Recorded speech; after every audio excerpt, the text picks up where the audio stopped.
Hi, everybody. I'm Bill Rudman, and guess what? Tonight is the Q&A for and discussion of the 20th film we have seen in this series. How about that? I love it.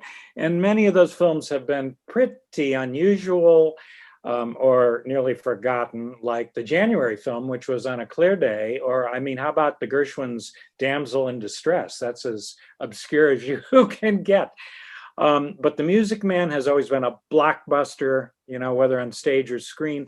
If you're a first timer tonight, we want to make sure that you read the copy on the screen so you'll know how to participate, not just by using the chat, but by showing us your faces, right? And we have a new face tonight. I promise you'll want to see him. I would put him in the special guest category, but that's a bit later.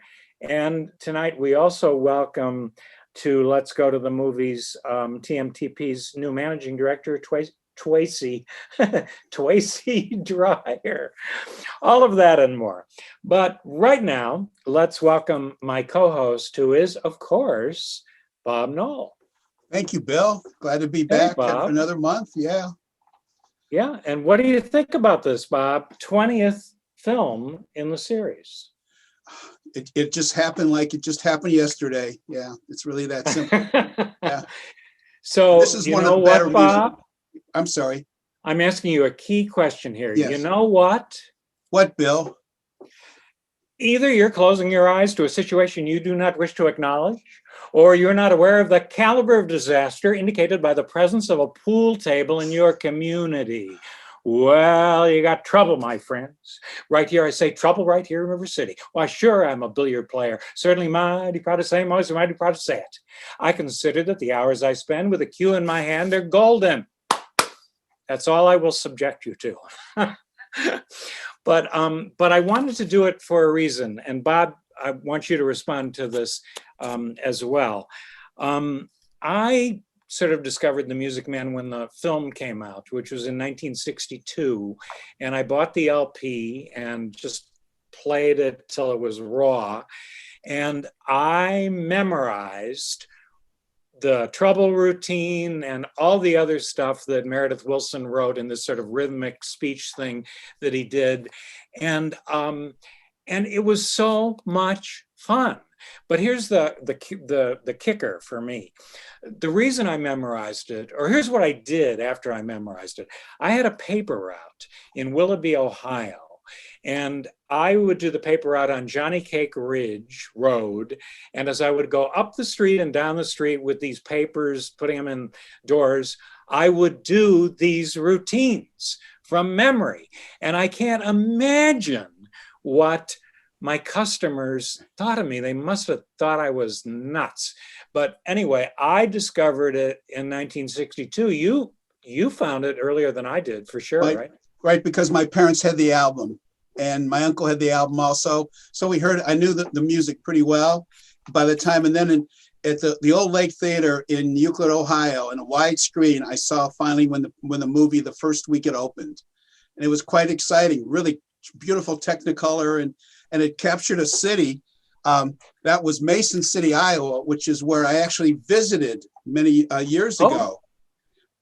And this is where I knew that this, when I visited, I really realized what a biographical film this was, a tribute to small town Iowa, in 1912 or whatever. I'll just give you a few examples about Meredith Willson. His mother was a piano teacher, okay? He lived a kitty corner from a library. He, down the street, used to be a pool hall. There is a footbridge, just like in the movie, that's there. It used to be, and there was a nice park around there, and people used to neck on the footbridge in the evening. And there were trains all over the place. And people in 1912 to go to the middle of Iowa, they took the train. All the salespeople, so that was there. And also Meredith Willson, who was already as a little kid a really great pianist, became, his mother said, to get attention, you should play another instrument. So he ordered a flute, And as a little kid, he waited anxiously for the Wells Fargo wagon to come and give him his flute. I mean, that, and of course, the city also had barbershop quartets, was the big thing. And he visited his gravestone, by the way, too. And what it said on the gravestone, the Music Man. So, and then you could add one other thing, which Bill, I'm sure you'll talk about, is the fact that he was in John Philip Sousa's orchestra, and the March King, and of course he'd play the flute and piccolo, and of course with the New York Symphony. So there's so many things here, and brings back his memories, as his fond memories of Mason City, and he's still idolized in the city today. By the way, there's a museum there, and also his house on weekends you can visit. Also, it's still there. He said, all I had to do was remember. And he sure did. Before we go any further, let's do what's become a tradition on this series. Let's take a survey. And boy, I think, Bob, you and I can predict how this one's going to come out. Did you enjoy this film? Vote yes or no. Or somebody suggested the last time we should have a category that says mixed feelings. So, here the numbers are coming in, and I'm not seeing anybody other than yes. This will be a first, Bob. Yes. This might be unprecedented. We're at 80% who have voted so far. Get those votes in. Yeah. Oy, oy, oy. That's really something. I think we've heard from all precincts. So 100% of those who voted like this film. Yeah, well, at the same time, we'll point out, Bob and I will point out that this musical was produced on Broadway in 1957, the same year as West Side Story. And as we said in the intro, it was a shocker to a lot of people that the Best Musical Tony did not go to West Side Story. It went to The Music Man. And I, for one, will confess that doesn't bother me. I mean, it would have been fine for it to go to West Side Story, but I think these are both great musicals, Bob, don't you? Oh, I agree, Bill. And so that this 100% really tells me something. Meredith Willson once described his life's work this way: I'm still trying to write something by way of music that might have a chance to last longer than I do. And looks like he's got his wish. He got his wish. He sure did. And we're going to open this up in just a minute to everybody. But, this musical isn't always given the credit that it deserves for being daring. The way he wrote what he called rhythmic, rhymeless speak song. And Trouble is a good example of that, but nobody had done that before. Stephen Sondheim points out in one of his books that it was the first example of rap on Broadway. How cool is that? 1957. William Saroyan called this one of the great pieces of Americana. And I agree with that. So let's open it up. One thing that I want to ask you guys now is this. How many of you can raise your hands or whatever are truly from small towns? I'm not talking about suburbs. I mean real small towns in America. And I am. Willoughby, Ohio was a small town. What does it look like? Do we have a lot of small town people out there? Mm-hmm. Enough to get some discussion going. Kathy Coleman. Hey, wow, you were a small Rudman. town girl? Yeah, Painesville. Yeah, Painesville was definitely a small town. So I'd like to know, for those of you who are from small towns, I mean, yes, this is what we might call an affectionate satire on small town America, but I want to know what you guys think about, does this story, this musical, feel truthful to you about small town life? And if so, in what ways? Yeah, anybody? Well, in the time period, it's probably true. I grew up in Bowling Green, Ohio, which is a small town way west of Cleveland. Yeah, And, yeah. you know, it was similar to that. We had, you know, parades. That was a big deal. And of course, now it's a big college town. But the small town atmosphere was reflected in the movie, no question. Hmm. How about you, Kathy? I mean, you know, River City, Iowa, and the Music Man, does it feel in a certain kind of way like Painesville, even though the time periods were very different? Yes, to some degree. And of course, we spent a lot of time with my father's side of the family from Fairport Harbor. Oh, So another they small were town. they were kind of nestled up against one another. But I felt Painesville was a very small town, and it's maybe not as small as the Iowa town featured, but it's still pretty small. People knew about other people's kids and what they were doing. And of course, my parents would always tell us, if you're going to one place, make sure you go there and don't deviate from it, because our friends will see you. And I was Oh, very constantly telling. concerned about, oh my gosh, I can't step out of line because somebody will squeal to my mom and dad. So, yeah, very much so. Yeah, that's cool. Anybody else from small towns in Not a America? small town, but my mother was. Abington, Okay. Illinois, tiny. And I wrote a book and had to read her diary. And yes, it's very typical of a small town. Yeah, everything. Well, Meredith Bill. Wilson said, yes, sure. Jane here. Just for the record, growing up in Perry, Ohio, Painesville was a big city to us, Kathy. Yes, you're absolutely right. We hung out in Perry too, so I agree, relative. Jane. Yeah, that's cool. Meredith Wilson said that the key word about his town was innocent. Is that a word that you guys would use to describe your small towns, or by the time you were growing up was all innocence gone? It was not in Willoughby, Ohio. We felt that was pretty innocent back there. Jane, you're shaking your head. Yeah, we grew up in a community that you couldn't get away with anything because you were multiple generations of people looking out for you. So everybody knew who you were as from a large family. So you didn't get away with much. Yeah. Speaking of which, okay. the movie seemed to be mostly on a set, but the very last scene seemed to be in a town someplace. Do we know what town the last parade That's always was a in? kind of question we ask Bob Knoll. Okay. No, the entire thing was filmed in Hollywood. Really? Even the very last scene. But the world premiere, it was just, yeah, because it was the Southern California, University of Southern California Marching Band. And also there were members of the community in schools. Okay. What I found interesting was the band, that apparently they tried very hard to be true to the song because they had at least 76 trombones. If you freeze it when they're showing the credit to Ron Howard, standing next to him is a double bell euphonium. It's actually there.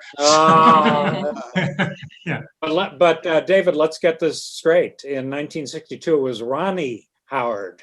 That's who it was back then. I want to call your attention to the song Wells Fargo Wagon, which on stage and in the movie is very effective because it's kind of an Act One finale. But there's something else about this song that blows me away that's totally related to small town America. It's how the Wells Fargo Wagon brings together that entire community. And I remember seeing this movie with my grandmother, who grew up in Laconia, New Hampshire. You want to talk small town? Laconia, New Hampshire. And she told me that when the Wells Fargo Wagon came through, same thing that we see in the Music Man. The whole town lined up for whatever they ordered. Somebody contrast the Wells Fargo Wagon with what happens today, because I think it's one of the most dramatic contrasts we can get. I'm talking about ordering stuff. Got Amazon. Amazon gets everybody's attention. It does. It does, and you get it in like 1 or 2 days, right? Right. So what does that add up to? What do we seem to need in 2021 that makes Amazon so successful? Right away, Bill. Right away. I think the phrase instant gratification applies here. Personally, I believe in anticipation. So I love the idea of a Wells Fargo wagon. So it depends how old-fashioned you are, I think. Ethan Morden says that The Music Man is about a culture that after 2 world wars, TV and Elvis Presley had utterly disappeared. The culture had utterly disappeared by 1957 when this musical was produced. And yet, I want to add that I think Meredith Willson makes it fresh as a daisy, even in 2021. You know, I mean, certainly there are strong elements of nostalgia here, but it also rings true in a lot of ways. You know, I said in the intro that Meredith Willson is a great example of write about what you know about. And as Bob pointed out in the beginning, my Lord, Mason City, we just get to know it really well. So Bob and I want to ask you, in terms of where you grew up and when you grew up, what was compelling enough about that, about your growing up years, wherever, that might have made the foundation for a story or a movie or a film? You know, I'm not asking you to tell your life stories here, but just in terms of where you grew up and when, how might that have been turned into a story? What was remarkable about it? I would say for me, it's imagination, because we played outside a lot. And those were the times where my mother insisted that we be home when my father got home, because he wanted to see his kids before he took a quick nap and went out to the garden during the summer. And we didn't have much at all. So we had to invent things.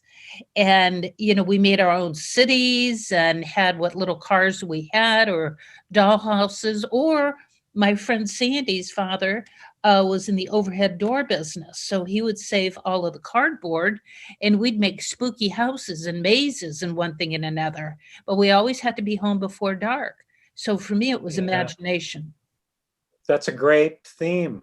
I didn't grow up in the rest of you. I didn't grow up in small towns, but small cities. But in addition to imagination and maybe having roller skates and bikes, and that's about it, we were allowed a lot of free range.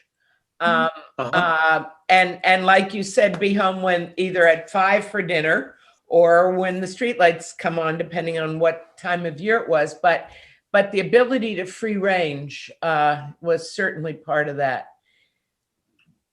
A big part of your growing up years that you recall very clearly. Anybody else? Well, I want to tell you that we have with us tonight someone you're going to want to see and meet, because this gentleman was in the movie in 1962. Yeah, Debbie Shinker's already applauding. This is very exciting. He lives in Encinitas, California. His name is Richard Kaufman. And if we can get him on screen, Richard, I think you told me in an email that you were actually a kid in the band in this movie. How do you do, Richard? Where are you? There he is. I'm in actually Encino, California. Oh, Encino. I'm sorry. Okay, it's in the San Fernando Valley here in Los Angeles. Growing up, Los Angeles was not an innocent city, by the way. It isn't.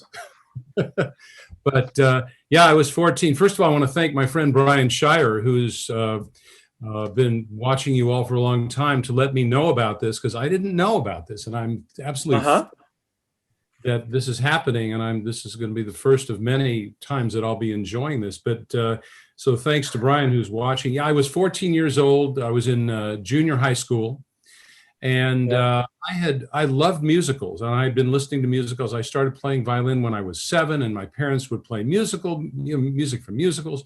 So I knew about The Music Man, and found out that Warner Brothers was coming around to all the LA City schools and asking them to send their best percussionists, brass players, and woodwind players to audition to be in the movie version of The Music Man, Oh, man. violinist.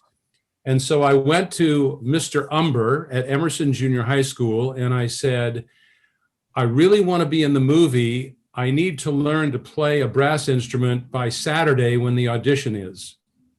And he looked at me like I was crazy. And I said, no, I don't actually have to learn how to play it. I just have to learn how to hold it. He said, well, I have a trombone on the shelf that I can show you how to hold. He gave it to me, showed me how to hold it. And the following weekend, Saturday, I went with a couple of hundred or more young musicians, all of whom could play their instruments. And went to Warner Brothers. I had, at that time, bright red hair. And I marched around, my knees practically hitting my chin. I was determined to be in this movie. And I was one of the kids that were chosen to be in Harold Hill's boys band in the film. And it was an extraordinary time. We shot for 4 days at Warner Brothers. The entire film was at Warner's, and the band was filmed on the backlight at Warner Brothers, part of it at the high school set. And that part was shot at night, and they call it day for night because, or night for day at that point, because they had to shoot it at night, but it was the beginning of the marching in the final scene. And then around the back lot where the church is and all of that, the famous roundabout there, they shot the rest of it. And so we marched around for 4 days in uniforms that you couldn't breathe in. They were extremely and I remember Ronnie Howard was there. Yeah. And I remember a couple of us went over and he was sitting there on a curb with his trumpet and he couldn't play the trumpet. And well, you were all using the Think system, right? That's exactly it. So now I understand that the only two people in the band who couldn't play their instruments were me and Ronnie Howard. My cousin was a trombone player and a very good trombone player, and he also auditioned and got in the film. And he came away from that very angry for two reasons. Number one, I was put with him sort of in the 11th row, 12th row, wherever it was. And they were rehearsing us marching around the circle. And at one point, they stopped the band and they wanted to make some changes and they were doing this and that. And the head of the thing came over to me and said, come with me. And I thought, they found out I don't play the instrument. I'm dead. Puts me in the second row on the end because I had red hair and my knees. He said, you're quite a marcher. And he put me in the second row. The first row were all professional dancers because they wanted leaders in the first row. So the rest of us didn't go marching off into the trees, I guess. And so the first row were dancers. And if you look at the film, when you look at the film and you look at the band on screen right, audience left, there I am. Very difficult to see. And my father, who was a very wise man, said, nobody's going to see you in this movie. And he said, you need to do something different. Figure out something, whatever it was. So when you see the final scene with the band marching forward, this is very, very pathetic.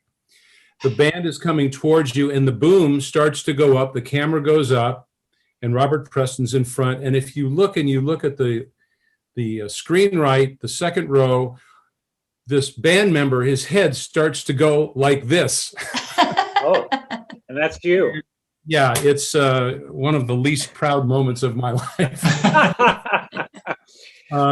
You know, Richard, we want to say that when we finish the main discussion here, we move on to a segment where a number of people stay on, and we call them the diehards. And you'll be part of that group, I'm sure. And then you can tell us 98 more stories. One more thing, which was interesting that not a lot of people know about. Several weeks later, I forget when, they had a Meredith Willson night at the Hollywood Bowl, celebrating Meredith Willson. And Meredith Willson, his wife Renee, and they played, they sang together and all that. And they had a big part of the band come back, put the uniforms on us again, and we marched around inside the Hollywood Bowl on the stage to 76 trombone. Oh man, that's which was so great. exciting. And one of the great memories I have of that was being off to the side and looking up during the show, and they did the song My White Knight, which was from the Broadway version, replaced by Being in Love. And in the trees at the Hollywood Bowl was this knight on a white horse who stood in all his glory while Meredith Willson and Renee sang My White Knight. So they're the stories. That's great. And we should tell our audience that Richard went on to a notable career as a music director of musical theater. And Richard and I figured out in some emails this week that we were actually in the same theater at the same time, because he was conducting Two Gentlemen of Verona, the national tour, which I saw at the Hannah. And there you go. It's so cool to have you. Welcome. Richard. That's right. You have time for don't go anywhere, because we're gonna. One more quick story. Yeah. Okay. Yeah. Real fast. Years later, I became head of music at MGM Television, and I was there for about 18 years. And we did a television film, Inherit the Wind, a remake with Jack Lemmon and George C. Scott. And I saw it. And the opening part of that is when he arrives into the town, and we had a band and a parade, and they wanted some music, and so we had a little band. I got together, and we're shooting it, and I'm standing next to this guard, a Warner Brothers guard. He was probably in his 70s. He'd been there forever.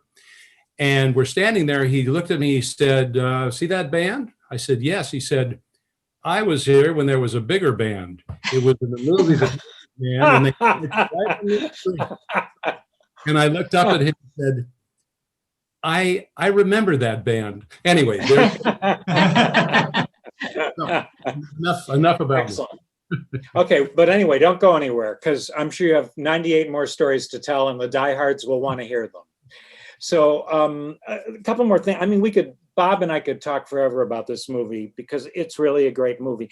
I want to ask, do you notice, what do you notice about the barbershop quartet in this movie? I mean, it's such a clever idea that the squabbling school board turn out to be friends once they learn how to harmonize. And Jane Steger, it just is occurring to me right now, this is your favorite musical of all time. So I love it. So anything notable, this is a trick question, I'm going to give you the answer. Anything notable about what they are singing, the kind of songs that they're singing? Anybody want to take a crack at that?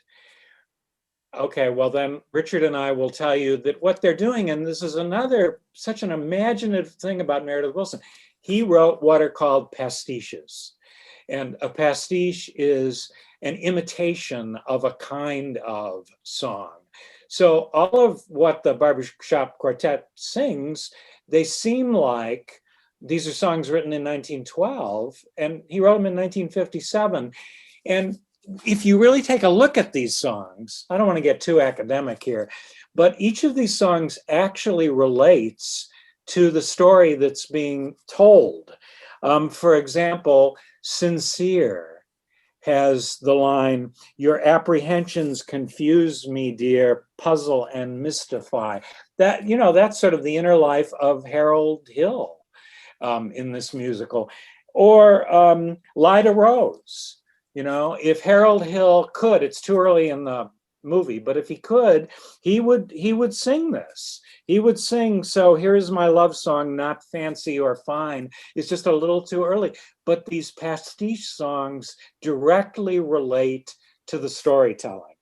And, the Lida Rose is sung in counterpoint, which is to say simultaneously with Marion singing "Will I Ever Tell You?"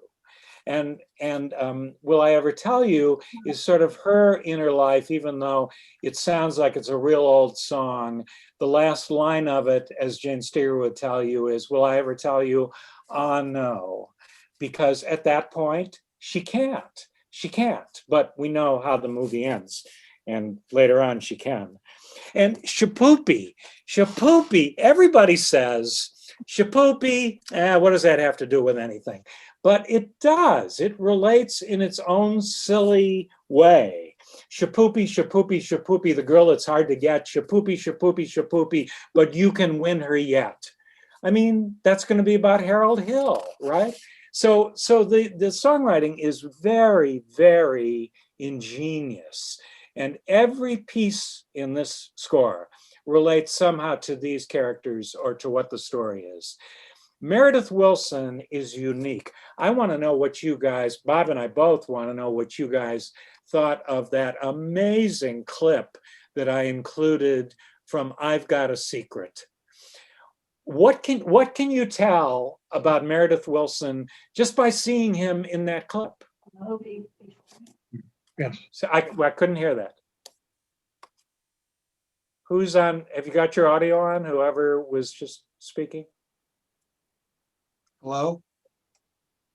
He has a different way of looking at words Mm-hmm. because he used all the words, all the names to make the words for Yes. Yeah. You Are My Sunshine. Yeah. Yeah. No, it's not You Are My Sunshine. It's On the good old summertime. Yeah. yeah, Sorry. yeah. Okay. Yeah.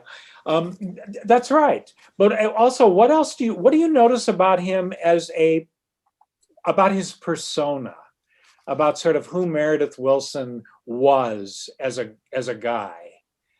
Well, how would you describe him, Bob? Based on that film clip. He just had, unique talent, over the top, joyous. He loved life. He was a personality. I remember as a little kid watching him, and he just had such charisma. Yeah. And popular and talented. I mean, he had everything going for him. And he could have had a career just totally in showbiz, especially television and radio, because it was just natural for him. Yeah. Because he just had the words, and he just had personality. And he was. But he did, though, right? Too. I mean, that was his career. Yeah, well, as you know, he started out, he was classically trained, and he even wrote 2 symphonies, but he sort of found his way into popular music, began writing popular music, began conducting and hosting radio series in the late 1930s, early 1940s. So he became a kind of showman. And I think even though we only see a few seconds of him in that clip, you can just tell. You're right, Bob. It's joyful. And there's what I would call, because, we're all Midwesterners here, at least now. He had a kind of Midwestern enthusiasm. And, if you criticize the Music Man, you said he was corny and the show was corny. I love that kind of corniness. And Michael, he personified it. Bill. No, I'm sorry. Yeah. Go on, Michael. He had a little Harold Hill in him. He did have a little Harold Hill in him. Although I find Meredith Willson very sincere. I think he was who he put out there. And, if Bob, if you and I contrast that segment with just about any other songwriter from that period, I mean, say Richard Rodgers. Richard Rodgers could never have done what Meredith Willson does in that little film clip. He was too straight-laced. Mm-hmm. He looked like a lawyer. Yeah. He's like a lawyer, yeah. But no, Meredith Willson doesn't have any lawyer in him at all. So that's really a fun class, just totally unpretentious. I do have to say, Bill, that surprised me. His whole, how he was surprised me, because I think I always pictured him as somebody a little bit more straight-laced and stiff, but he wasn't that way at all. Not at all. I don't see any stiffness in Meredith Willson. And Bob and I are both fans of his books. Mm-hmm. You want to get hold of his book where he talks about how the Music Man was made. The book is called But He Doesn't Know the Territory, which of course is a line from Rock Island. You've got to get it. I just checked today. It's on Amazon, even if you buy it used as a paperback. But He Doesn't Know the Territory. Stephen Bell is holding it up. A good call, Stephen. Stephen Bell's holding it up so we can see the cover. Wonderful. Thank you, Stephen. Yeah, I would expect you to have that book. Yeah, we know you by now. Let's talk a little bit about chemistry, and this will relate to the film. And we've talked about the chemistry between Fred Astaire, Ginger Rogers, even about Elvis Presley and Anne Margaret. How would you describe the chemistry between Robert Preston in this movie version and Shirley Jones? Go on, Deb. Come on, Jim. Yeah, we don't Actually, hear my question is, why didn't the person who starred on the Broadway production star in the movie? I think Bob and I are going to agree that at that time in 1962, Barbara Cook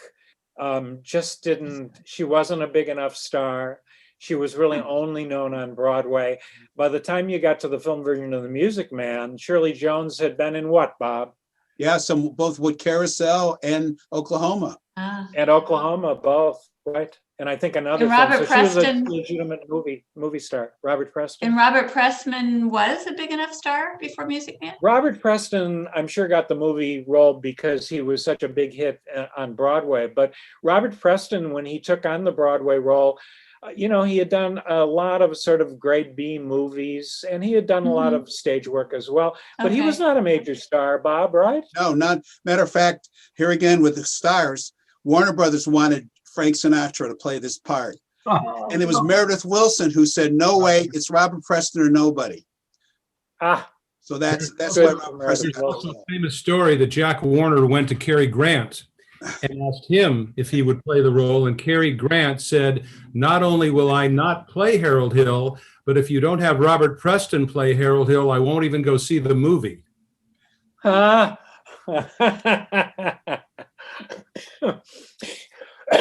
Very good. Robert Preston played the part for almost 900 times on Broadway, so he sort of knew it. Think about that. It ran over 1,300 performances, but he stayed with the show. Unlike today, he actually stayed with the show for a long time. Was that his hair?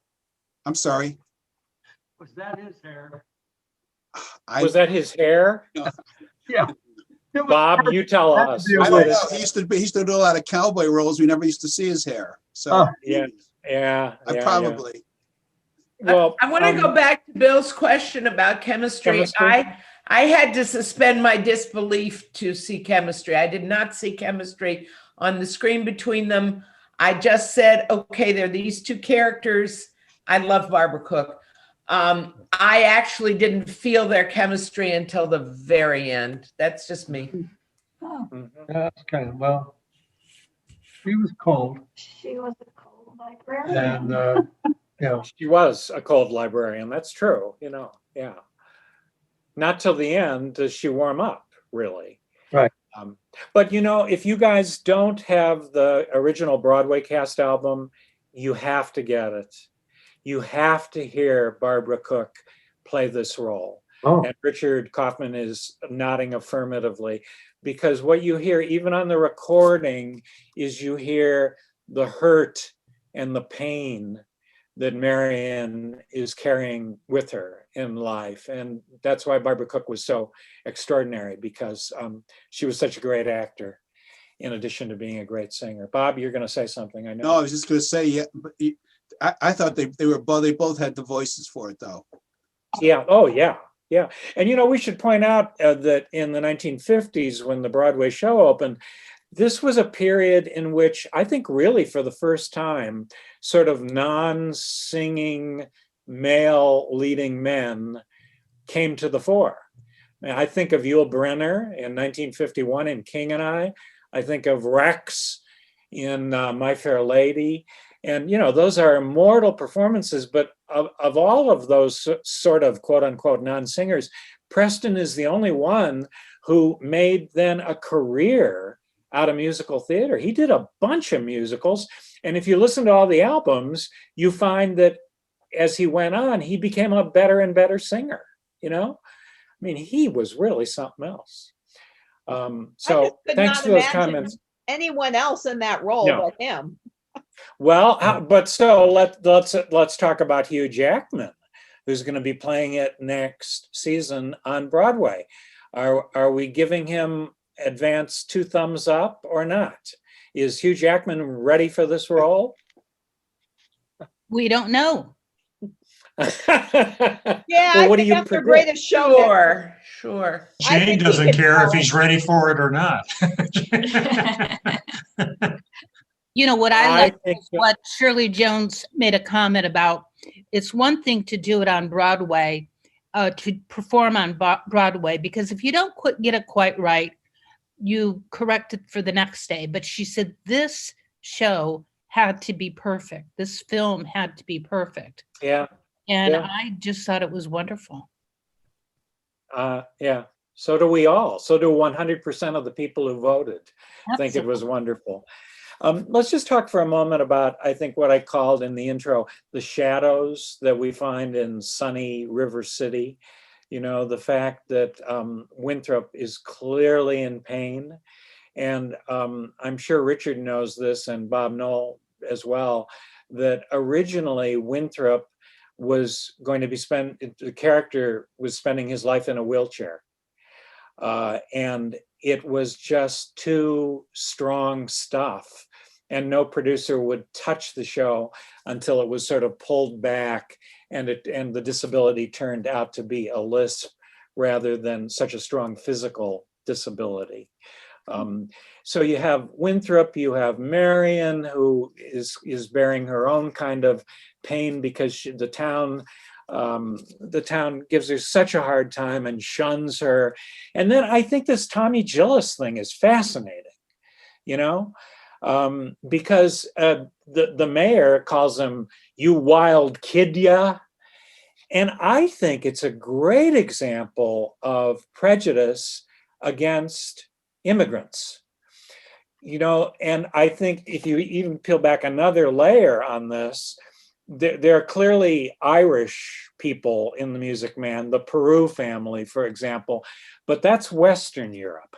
Tommy Gillis is Lithuanian, and that's Eastern Europe. And there was at that time, and to some extent, even today, there are those who have a certain bias against Eastern Europeans as opposed to Western, which is shameful. But even though that's dealt with in this movie, this is still a musical comedy, which is one of the amazing things about it. It's not like a Rodgers and Hammerstein serious musical play. Almost all of this story is told in comic form.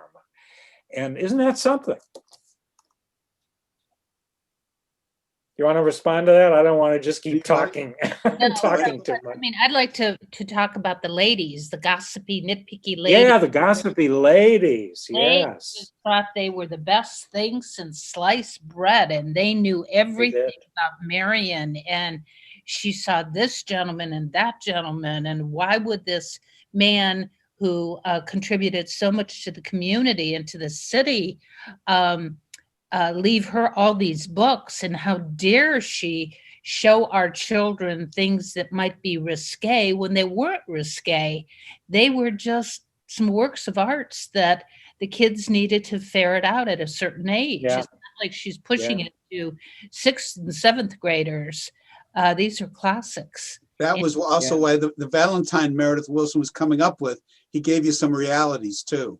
Yes. The stubbornness of the people and the prejudice probably of the people that Bill was talking about. And of course, you know, petty talk like small town America. Small town America, yeah.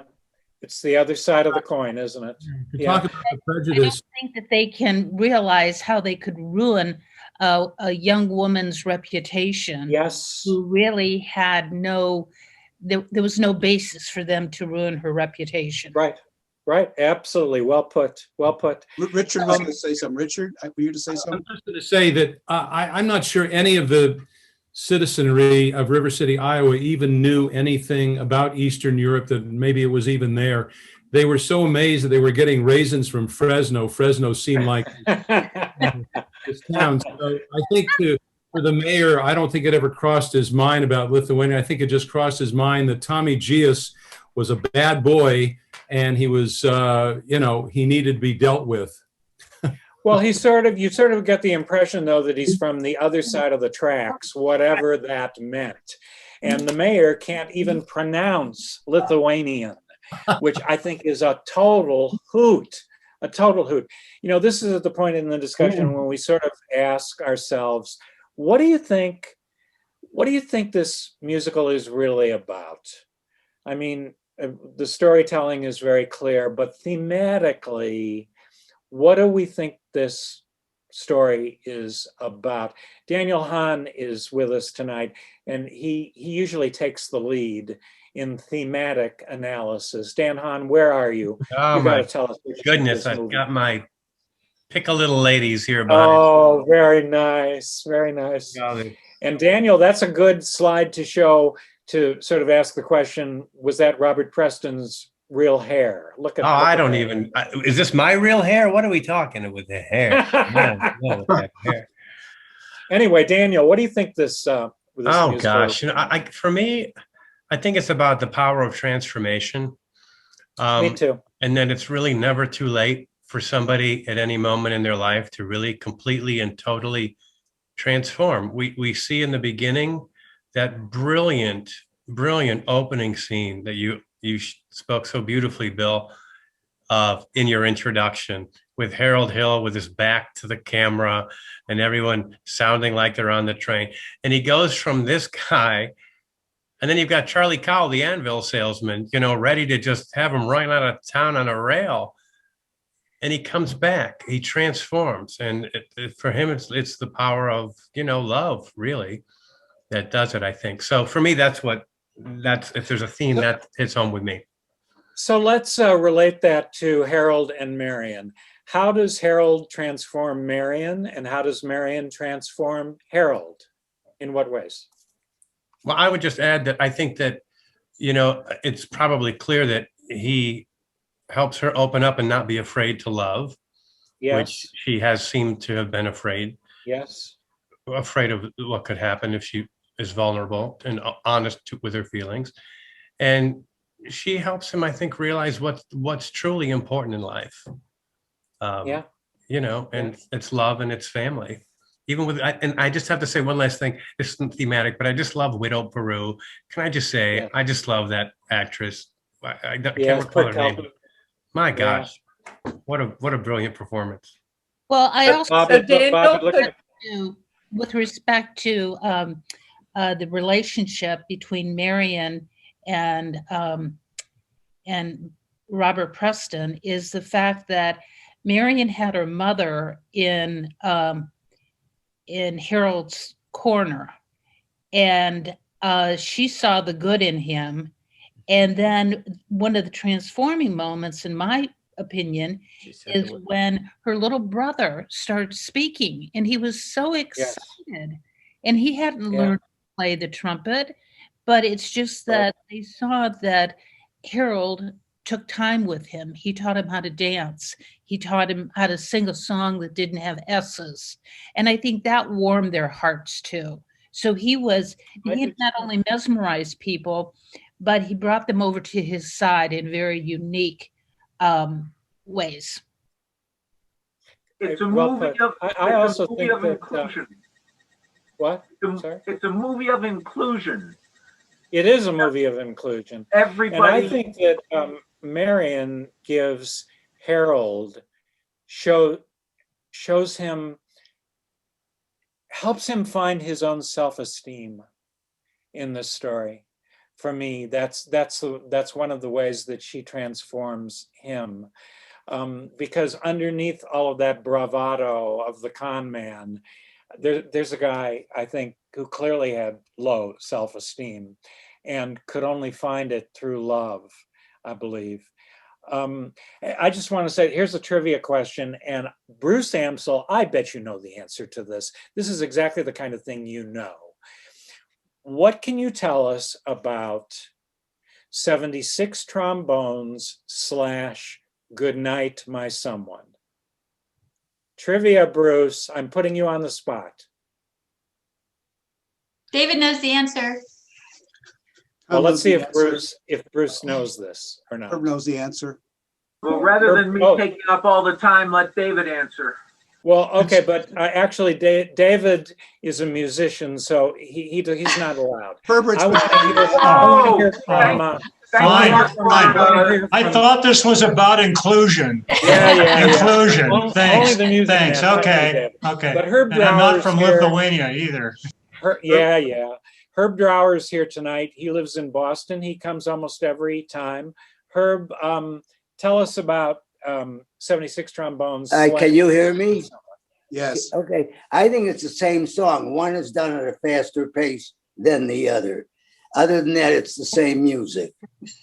Right. It sure is. Isn't that? Yeah, I think it's brilliant the way he does it. Yeah, I noticed that a long time ago when I was listening to the album. Wonderful. And so let me ask you guys this question. Why do you think Meredith Willson did that? Go on, Tom. I wish I could come up to it. I didn't come up with this myself. I happened to hear him speak one time, but he said, he pointed it out that it was the same melody. And he said, I want you to know that there's more that brings Marion and Harold together than meets the eye. So it's just this embellishment, like there's more going on here. And I think obviously we've talked about it. I feel that, there is. They were fated to be mated, I think. Stephen, go on. Stephen? Just to point out a little further, Goodnight My Someone is in 3/4. It's a waltz. It's kind of romantic. And 76 Trombones is the same melody, but in 6/8, and it's a march. So it really amplifies the disparity between the two of them while showing the commonality. They're on opposite ends of the spectrum, but they're both the same. Yes. Yeah. We have to hear from Deborah Matthews because she had her hand up earlier and she has a great comment in the chat. Yeah, Deborah, I see your comment on the chat and it's really worth sharing. Why don't you do it in person? Okay, a minor theme is imposter syndrome, but I did write it, so everybody can read my comment in chat. But he is a con man, but what Marion sees is that the supposed con is actually genuine, that he actually is able to create that enthusiasm. Maybe he can't teach somebody how to play an instrument, but he can tell them, it's your instrument, trial and error. And, he can tell them, this is shiny, this is exciting, and be part of it. They have to be the ones who make it real. And he feels like he's a fake, but he actually did what he needed to do. Yeah, and that brings me to my favorite line in this whole show, which is when Winthrop is furious with Harold Hill when he finds out the truth, and Winthrop says, "What band?" And Harold says, "I always think there's a band, kid." I love that line. That's brilliant. Amy's got something to say, Bill. Amy? Yeah. Oh, hi. good. Thank you. What I was going to say is about Marion is that her mother tells her that your head is in a book. You imagine all these heroic characters. What she doesn't realize is the writers who she imagines and that she loves in these books, in real life, they look like Harold Hill. In real life, all those heroes are con artists, are charismatic. And so what he does is, she has to come to realize, oh, this is what it looks like when a storybook hero comes to life. Wow, that is astute. I like that a lot. Thank you, Amy. Yeah. Bill, I was just going to say something about the music. The song "Till There Was You." Wilson made more money from royalties for that song because it was incorporated in 2 Beatles albums. Those were 2 albums they recorded that song, and it was, of course, worldwide hit. That was his biggest hit ever in his career. It was worldwide. Yeah. And I think I'm right. Correct me if I'm wrong. I think it's the only Broadway song that the Beatles ever covered. Yes. Till There Was You. I think so. I want to be mindful of the time, and I think it's about time for us to move on to miscellany and then to the diehards. Okay. I just have to say that was not the only song. Till There it wasn't. Was You No, there were bells on the hills. Yeah, that was it. Yeah, Oh, that's till there was you. okay. Sorry. I'm sorry. I didn't. No, that's good. That's great. You want to sing the rest of it? That was No, a good no, start. no, no. Sorry. I didn't hear you. I'm sorry. Thank you. So that brings us to miscellany. I think we have 4 pieces of miscellany. The first is a reminder that now we are doing these movie screenings once a month instead of once every 2 weeks. However, Bob and I agree that, you know, if you feel like you're going to die because you're not seeing these movies twice a month, let us know and maybe we will reconsider. But Bob, what's the next movie and when is it? Yes, Bill, it's about time that we're going to bring together Mickey Rooney and Judy Garland in Girl Crazy, written by George and Ira Gershwin. A great score, and there's charisma between those two. Oh, and that'll brother. be coming up on March 4th. On March 4th, and Bill will give his intro a week before, like he always does. Those excellent intros that you can watch and really gives you a good background of the show.